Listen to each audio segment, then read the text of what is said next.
My drunk tonight, but that now stop me. Lord and Son here knows to introduce band. By Clarissa C. I could get into it. By the way, people, me not going to write them video. I'm not the original creator, I'm just going to react. So please like, comment, and subscribe. When you see the video, you go live. Is it? What's up?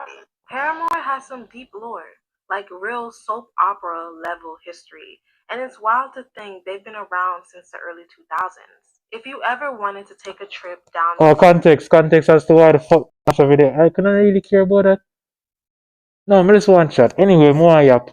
But kind of like rock music. Now I'm a huge rock fan. Like I was a young boy, my father would take me to. Let's just be clear here. I like rock music. You see it, father. So this is a precedent to me as to why Paramore split. Cause there was a couple songs like Tough in a Dog. Sing that song there. But anyway, back to the video. You start the fucking chatting, yapping. Pop punk or alt rock lane, Paramore is just that band. But for all of their success, this group has gone through hell behind the scenes. And whether it's fair or not, everything seemed to orbit around Hayley Williams. She was the focal point of every headline, every breakup, every lawsuit, every rumor. Some saw her. Bumble clock, dog. All I man them in a bandit one car. I cause beer jam. I don't go on no further. I don't. As the glue holding things together. Others saw her as the reason it all kept falling apart. From secret relationships and messy breakups to creative tension and religious differences and bandmates quitting and suing, Paramore's lineup has rotated like a revolving door. And Hayley has always been at the center of it, not because she tried to be the star, but because the industry made her one, and that came with a price. Hayley Williams' journey really started with how well she knew herself as an artist at an early age. In the early 2000s, she and her mom left Mississippi behind to escape a toxic, abusive home life. They landed in Franklin, Tennessee. Haley saw from the start it already. It sound like Haley life get fucked from the start. Yeah, so most of them rock band and the lead singer then go. Them they live nice lives. No. Already deeply passionate about music. While attending a private school and taking vocal lessons, she started embedding herself in the local rock scene. With the help of her mom, she was looking to find her sound and her people. That's when she met brothers Josh and Zach, two people who are on similar pathways as Hayley. Alright, makes sense. They immediately clicked both musically and personally, along with Jeremy Davis. They started off so young, making music in their garages. But Hayley was the golden ticket who really had something brewing in the background. Behind the scenes, Hayley was actually signed by Atlantic Records. Golly. Without her bandmates, Hayley was destined to have a career regardless, because once she made it to Tennessee, it's like the dominoes started falling in her favor. Things started coming full circle for her. She met her future bandmates, got signed by a major record label at like 13, 14, which is like pretty productive. But Atlantic saw it. Very young too. Mama gets signed real young. Really young. I wonder how bad shit can get from here. Not really for wonder, like, god damn. Fear starting at the music business and really sound that bad. This girl have a future. I sing. But sound that good. So make it hear. Hayley as a pop punk star, similar to artists like Avril Lavigne. But Hayley didn't want to be a pop princess. Since a kid, she's always envisioned being in a band. That was her main priority, and she fought with Atlantic about that continuously until they eventually just let her have it. But from the moment Paramore began, Hayley was labeled as a star, and that label stuck harder than anyone expected. To the industry, Paramore was Hayley and those other guys. Damn. And it pissed the rest of the band off, especially Josh Farrow, who felt like Paramore was his band too. Paramore's first album, All We Know Is Falling, was released in 2005. At the time, the band was still teenagers, Hayley being 16, and although the album didn't explode commercially right away, it was successful enough. The album was largely inspired by the sudden departure of Jeremy. He was the founding member and close friends with Hayley, Josh, and Zach, but according to interviews over the years, he struggled with the uncertainty of the band's future. At that point, Paramore was... That was sound like the money never that make no money, and because of that, I'm never grow the fuck up and leave him dream behind and go get a work. That's how it's so like.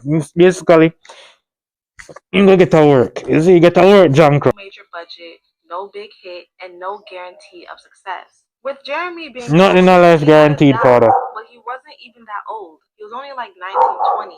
Either way, he felt pressure about being in a band full time. The pressure of touring, recording, and possibly failing.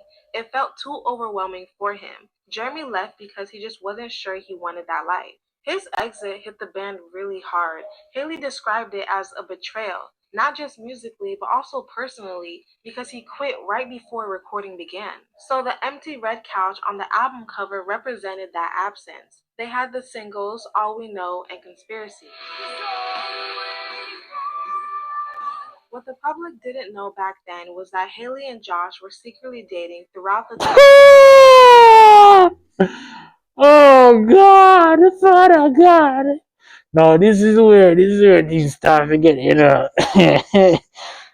Paramore, they managed to keep the relationship private. The album Riot was Paramore's true breakout moment. The album was high energy, raw, and just a fire album all in all. The single Misery Business put Paramore on the map in a major way. Misery Business became their first charting hit, peaking at 26 on Billboard, and eventually earning a triple platinum status. Music television was actually a thing. It was everywhere on MTV, VH1, on the radio, and even Guitar Hero. Hayley's entire aesthetic became the main focal point. Yeah, who that? Bright orange hair, and her style really resonated with her audience. It was a great successor album and gave us Yo, who that? Hold on, sir. Hold on, dude. Who that? Andrew that?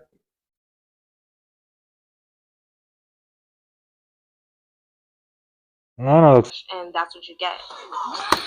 Fuck.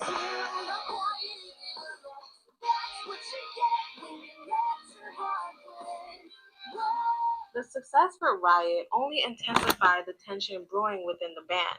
Behind the scenes, Josh was growing increasingly uncomfortable with how much attention Hayley was receiving, not just from the fans, but from the media and the label. Even though Josh had co-written many songs for the album, including Misery Business, he felt overshadowed by the narrative that Paramore was Hayley's band. The fact that Hayley was Oh, so because Hayley, I get most of the. Oh, the Ross.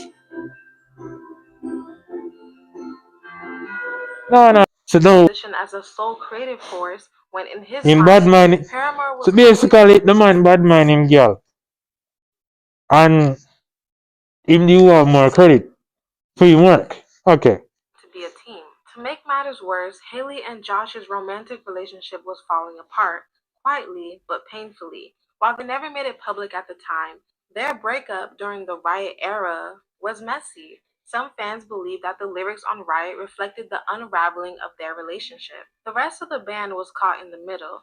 Jeremy had only recently returned to the lineup after briefly quitting during the first album cycle. So basically, he saw that he was missing out and decided to come crawling back. And Taylor was just beginning to tour with the group.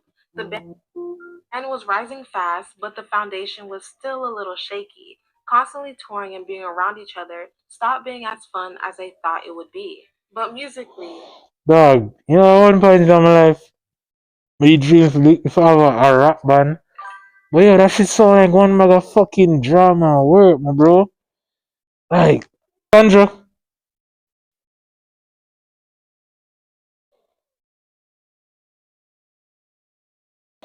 it peaked at number 15, selling over 2 million copies in the US. Critics praised it for its infectious energy and emotionally charged songwriting. By the end of the Riot era, Paramore was a headlining act, performing at massive festivals and touring nonstop. But underneath all the fame, the band was growing increasingly frustrated. Josh and Hayley's personal In and the creative real fallout world. would only escalate in the years to come with Riot, but would mark the beginning of that divide. In 2008, Paramore did a thing, and I may not have watched the movie when I was a kid, but I sure listened to the song. The band reached a new level of visibility when they released a song for the first Twilight movie, the song being Decode, and it was the perfect match. The track's haunting atmosphere and emotional intensity captured the vibe of the first. I probably need to go listen to that song there. Cause some of these visuals is kinda reminding me or things that I might have seen before, but we never know say them sing the song there. So many people listen. And the MTV Movie Awards, helping Paramore break out of the Warped Tour bubble and reach a much broader mainstream audience. But the tension doesn't stop. By the late 2010, Paramore erupted into a public breakup. On December 18th, the band announced that Josh and Zach were leaving. A few days later, on the 21st, Josh dropped a scathing exit statement on his blog, accusing the band of being a manufactured product of a major label, but also going out of his way to highlight that Hayley was the only member actually signed to Atlantic Records.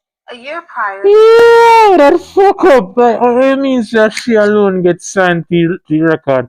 And every single last one on her play in the band and not play on the instruments. And she alone have a contract. Dog. album Brand New Eyes, and you could tell that there was issues internally. The album was basically built on internal conflict. Hayley and Josh were no longer dating, and their personal rift had spilled into songwriting. Hayley later said in interviews that writing Brand New Eyes nearly broke them as a band because they couldn't avoid talking about what they were all feeling anymore. The singles, Ignorance, Playing Nah, like, this shit is so toxic. I'm halfway through the video. I'm gonna say, yo, remember to like, comment, and subscribe. Your support pushes me further, is it? So, yo, man, more sense. God, and Brick by Boring Brick explain the pieces of internal conflict in the band. In the letter, Josh attacked Hayley personally, calling her controlling and manipulative, describing Paramore as her solo vehicle, and even criticizing her songwriting and faith. He pointed to lyrics from Brand New Eyes like The Truth Never Set Me Free, arguing that it conflicted with his interpretation of the Christian scripture. The letter also suggested that Hayley was driven more by label ambition than artistic integrity, which further fueled the feud. Zach's departure was quieter, but no less significant. He and his brother had always been a package deal, and Zach was ready to strike out on his own. 2 days after leaving Paramore, he formed Half Noise, releasing a song called Hide Your Eyes, and Josh began doing his own thing musically. Meanwhile, in the wake of the brothers' exit, Paramore was left as a trio: Hayley, Jeremy, and Taylor. They released a short official statement expressing the surprise and disappointment, but no intention of engaging in the public drama. Instead, they quietly just regrouped. In 2013, Paramore released their long awaited fourth studio album. The album, all in all, had a shift in tone and genre, and it worked because the album was more brighter and fun. They had the singles Ain't It Fun and Still Into You. Ain't it? Ain't it fun, yeah? Ain't it fun living in the? Ain't it fun living in the real world? Ain't it fun living in the? I don't know what it is, but 13-year-old me loved the raw vocals for this song. Oh, that's song that too. That's song that too. That's song that too. That's song that too. That's song that too.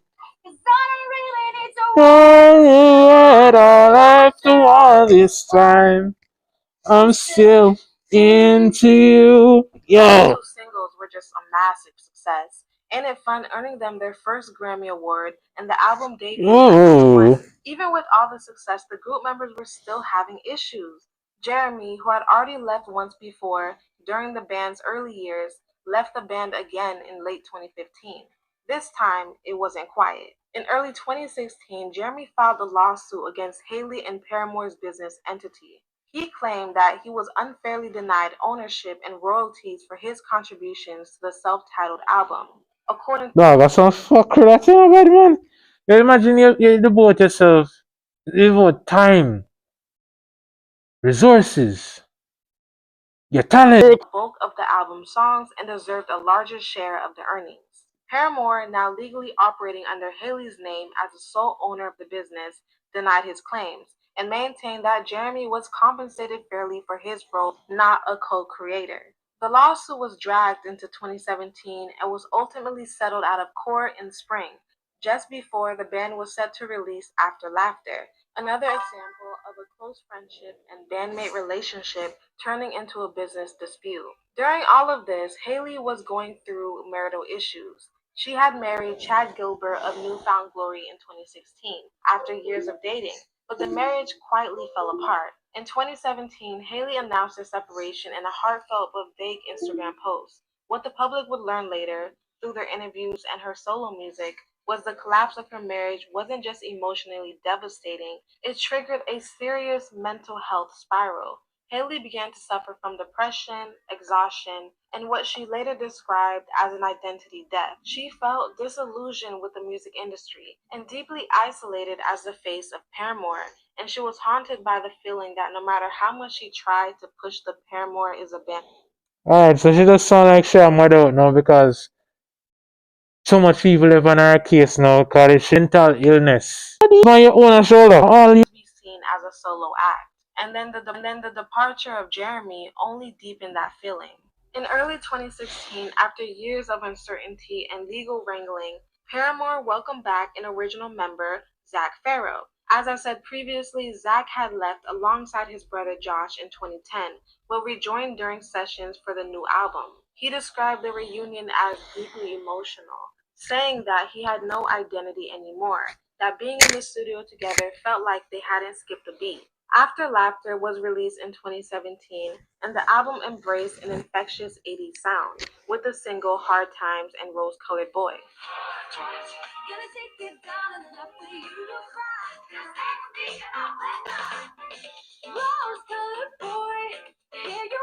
Meanwhile, fans are watching Hayley and Taylor's relationship evolve from friends to more than friends, with Hayley telling The Guardian that their emotional intimacy sparked after working so closely, saying, "We didn't risk confirming it if we weren't extremely secure." Now, in the midst of good news, is always a little bad no, this shit so messy, bro. Like that so she moved from Josh. But news.